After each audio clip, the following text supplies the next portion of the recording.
सगळे एकत्र आले, दबाव त्यांनी वाढलाय आणि वाढलाय सुद्धा. आणि आंदोलनात त्यांनी उभा केलं. मी मागच म्हणलं होतं तुम्हाला, मी कधीच खोटं बोलत नाही, मला वरूनच माहिती मिळती.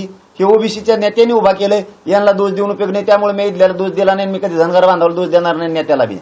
किती ओबीसीचे नेते एक होते, पट्ट्याने मराठ्याला आरक्षणच देतो ओबीसीतून, नाही त्यांना सगळ्याला पाडतो. याने माया वाटोळ केलं समाजाचं, यांना बुडीलच नाही, सोडीतच नाही यांना. दबावात येऊन तुम्ही फक्त निर्णय घ्या आणि नोंदी रद्द करा, गॅजेट लागू करू नका तुम्ही, मग दाखवतो.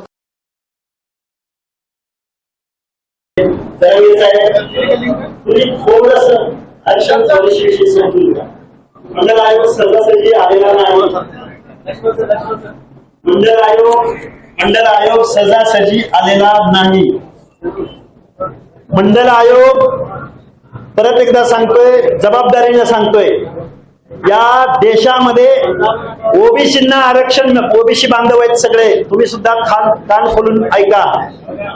ओबीसींना आरक्षण मिळावं म्हणून 340व कलम बाबासाहेबांनी लिहिलं, 341, 42 एसटी आणि एससीला लिहिलं. त्या 340 कलमामध्ये डॉक्टर बाबासाहेबांनी ओबीसीच्या आरक्षणाचा आग्रह धरला. पण इथल्या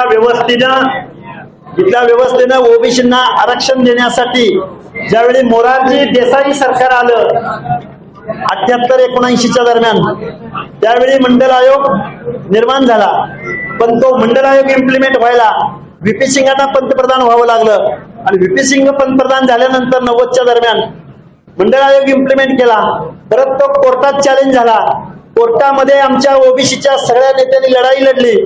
त्यामध्ये यादव असतील, रामविलास पासवान असतील, नॉर्थ मधली मंडळी, साऊथ मधली मंडळी, माझ्या महाराष्ट्राचा विचार करायचा झाला तर स्वर्गीय प्रतापराव ढाकणे असतील, स्वर्गीय दिबा पाटील असतील, भरपूर अण्णाडांग, शिवाजीराव बापू शेंडगे, या सगळ्या लोकांच्या रेट्यामुळं या महाराष्ट्रामध्ये मंडल आयोग इम्प्लिमेंट झाला.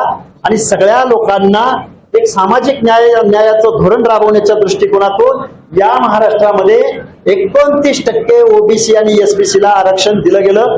त्यामुळे जरांगे बोलताना